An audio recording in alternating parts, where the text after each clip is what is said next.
Hello, guys. Welcome back to this week's predictions. I'm your host, Fahmy, and we have a welcome back guest. Salat is back. Welcome back. Thank you, Fahmy. Nice always to be on Football Talk. So we're going to do the usual predictions. Let's start off with the Premier League coming back this weekend. How excited are you? Extremely excited. As you know, I'm an Arsenal man. Team looks ready. I can't wait for Friday night. We start off with the top four predictions. Who do you think will finish in the top four in the Premier League? Automatically, you have Man City and Liverpool.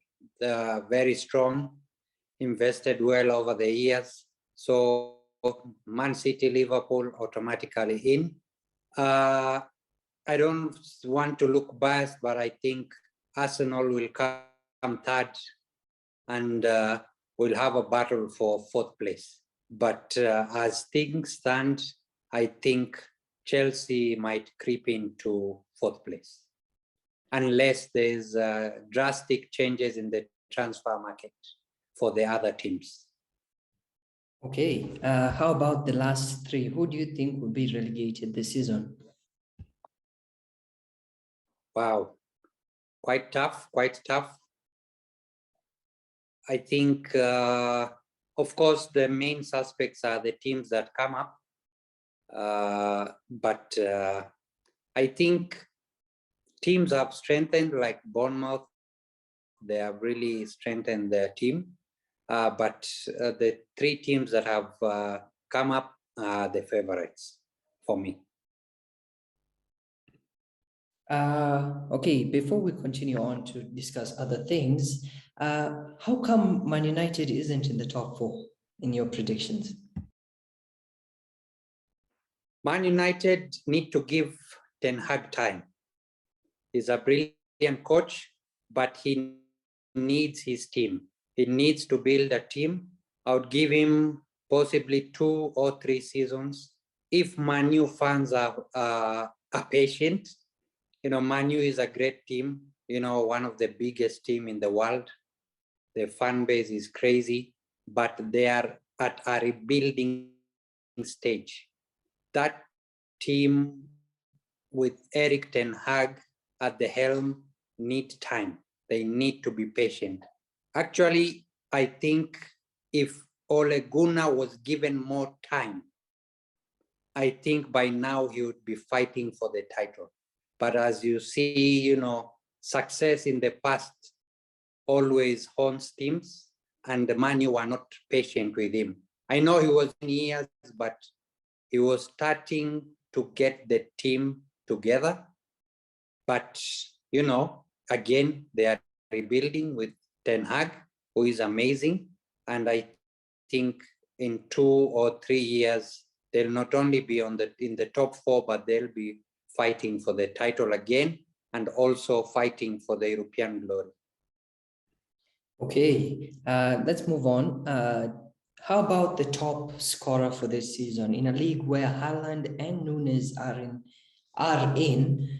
Who do you think would be the top scorer and top assister in the season?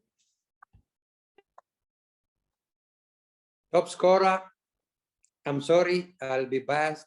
I think Gabriel Jesus is the dark horse in this. That guy has fired from all cylinders during the preseason. He looks fit. He's been in the Premier League. He knows, what he's going to come up against.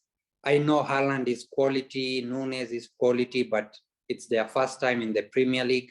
But at the same time, they are in 2 great teams, Liverpool, Man City, play beautiful football, always attacking. They are a threat. So scoring for them, it's easy. But for me, I think it will be a 3-horse race, but I'm choosing Jesus to pip them. Okay, and how about the top assister in the league? Top assister, wow. that's a tough one. You know, we have so much quality in all the teams. You know, I saw Liverpool, you know, someone like their midfielder. What's his name? I'm not getting his name. I'm a little bit lost. Thiago. Thiago, yes. Thiago, apart from his defensive qualities in midfield, that gentleman was getting into top shape towards end of the season because he got many games under his belt. I think he'll be very dangerous next season. Other than defensive, I think he'll be assisting a lot. Of course, we have in Man City, Kevin De Bruyne. You know, apart from scoring, the guy is magnificent in assisting. We have, you know, people like Jack Grealish. Don't rule him out. Jack Grealish is really good on dribbling and, you know, he's passing and he's scoring. Of course, you have my team Arsenal, you have Odegaard, you have, you know, they've signed Fabio Vieira. Of course, he'll need time to adapt. But for me, I think possibly Kevin De Bruyne would pip everyone in the assist battle. Okay, how about the top youngster for this season? Last season it was Foden. What do you think about this season? I think Saka should have taken it last season or ESR, but if Emil Smith-Rowe remains fit, I think he'll be battling for it, but I think Saka will take it, you know, hands down. Okay, now let's move on to the Premier League predictions for this weekend. Arsenal take on Crystal Palace tomorrow. What do you think about that? Today, sorry. Okay, Friday night football. I'm thinking Arsenal winning 3-0 or even 4-0. The team is in top shape. I'm predicting, let me be modest, I'll say 3-0. Okay, Fulham versus Liverpool on Saturday. What do you think about that? I'm predicting a 2-1 win for Liverpool, simply because Fulham are new in the league. They are playing at home. You know, there's that energy of the first game. You know, normally they want to show their fans they are up there. They are going to fight for every ball. But I think Liverpool will take it in a small margin, 2-1 for Liverpool. How about Bournemouth versus Aston Villa? I think Bournemouth will win 1-0. Their signings have been good. They play beautiful football. And yeah, I predict 1-0 for Bournemouth. And Leeds versus Wolves, a tough one in the opening weekend. I'm predicting a 2-2 draw. These are two teams that play exciting football, always attacking. They don't shy off so many goals. But, you know, being the first game, I'm predicting a draw, 2-2. Exciting 2-2 draw. Okay, and then Newcastle take on Nottingham Forest, a team that has been improving drastically in the transfer window. What do you think about this one? One thing I know, Nottingham Forest play wonderful football. They are passing, the way they keep the ball, it's going to be tough for Newcastle. I'm predicting a 1-1 draw in that one. And Spurs host Southampton. What do you think about this? Southampton always a threat. They don't shy away from, you know, fighting for every ball. They are an attacking team. I hardly see them defending. But as you know, Spurs under Conte, very dangerous on the counter attack, and that may play into their hands. I'm predicting a 2-1 win for Spurs. And the last game on Saturday, Everton take on Chelsea. What do you think about this one?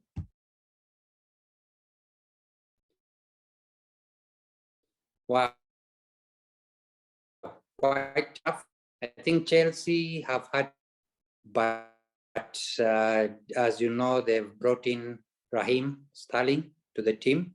However, Everton, they know the pains they went through, you know, in the relegation battle last season.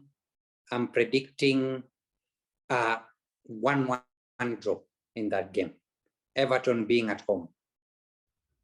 Okay, that's it for Saturday's football matches.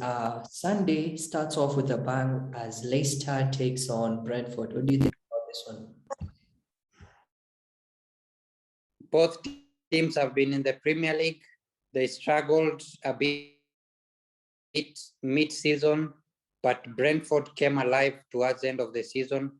However, Leicester are at home, so I'll go for a 1-1 draw. Okay, and then Man United, or Eric Ten Hag's Man United take on Brighton.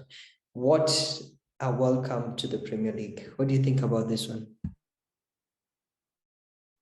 Brighton dangerous. They play amazing football. If anything, I would put them on the top 3 in terms of playing exciting football, you know, keeping the ball. I don't know how patient Manu will be to be able to take the ball and, you know, be patient in their build-up. I'll go for a draw again. 2-2 draw. Okay, and the last game for Sunday, West Ham take on Man City. What do you think about this one? Man City have the same team. I think just Haaland came in. I'll go for a 2-1 win for Man City. Okay, we're done with the predictions for this weekend. Tell me what you think about the transfer business Arsenal have done, which has been amazing, but tell me what you think about it. Great signings, great players. Arsenal always, from before, if you look at their history, midfielders have been amazing at Arsenal because they need to keep the ball. He has signed in Fabio Vieira to come in. We have Smith Rowe, you have Odegaard, you have Pate, Xhaka. You know, these are players who can keep the ball. It is very important that they strengthen their midfield. At the same time, if you saw last season, creating a lot of chances but unable to score. Now they have a prolific striker in Jesus. You can see even the sharing of goals will be quite good, with Saka banging in the goals. And of course, my favorite guy, Edin Ketia. That kid is going to be amazing, not only for Arsenal. This guy, now he'll play for Ghana, if I'm not wrong. Yeah, he will next season. Yes. Internationally, guy will be good. Nketiah is the best young striker we have at the Premier League. So Arsenal is fully loaded. I think they might go for another midfielder. There are rumors about Yuri Tilleman. And since beginning of this season, there'll be 5 substitutions. The team will always remain fresh. And I think he made amazing signings. Of course, the guy is phenomenal, been playing in the Premier League. His passing, his grit, you know, and fight for every ball. I think now Mikel Arteta has his team and they are the dark horses for the title. I'll be bold enough to say so. Okay, let's discuss other transfer rumors going around. There are 2 which have been really argumental rather. Cucurella to Chelsea or Man City. What do you think about this one? Fabrizio Romano, of course, said Cucurella to Chelsea is here we go. What do you think about this? I think Chelsea have agreed to pay the amount Brighton requested for. Of course, I think Brighton have been calling the story overnight that, you know, there's no deal that has been accepted, but I think they've accepted it. Man City pulled out because they felt, you know, they are being, you know, pulled into you know, a bidding war, and they did not think Cucurella, you know, is a 50 million signing. So, you know, they pulled off. So it's about Chelsea and Brighton now. And I'm sure, you know, that the deal will be closed, you know, with Chelsea. Yeah, of course, the drama that happened, that Brighton said that there was no deal according to Fabrizio. It's a really, really confusing story. But at the moment, he will be a Chelsea player. How about De Jong? De Jong to Man United or Chelsea again? There have been rumors that Chelsea are trying to steal the deal again. But Man United have an agreement with Barcelona. What do you think about this one? Yeah, it's about salary for De Jong. He needs to be paid his money. Barca, I don't think they've been behaving well. You know, they say they don't have money, they don't want to pay salaries, and yet they have been signing left, right, center. So I think Barcelona need to be fair. De Jong wants to stay at Barcelona. Of course, his ambition is to play at the highest level. As you know now, Manu is not even in the Champions League. They are struggling. They are rebuilding a team. I don't think De Jong is ready to come to a team that is rebuilding. He wants to play at the top level. Of course, Barcelona, you know, prestigious team with a Dutch history, you know, many years, you know, but I think all this is being instigated by Barcelona, who want, you know, to try and reduce players' salaries, yet they are signing left, right, center. And I don't think it's fair, you know, for De Jong. I think Chelsea came in late. It's something maybe De Jong can consider, Chelsea being in the Champions League and having won it. You know, he feels that he'll be at a top club. But I can tell you, Man U is a bigger club in the world, but at the moment they are struggling.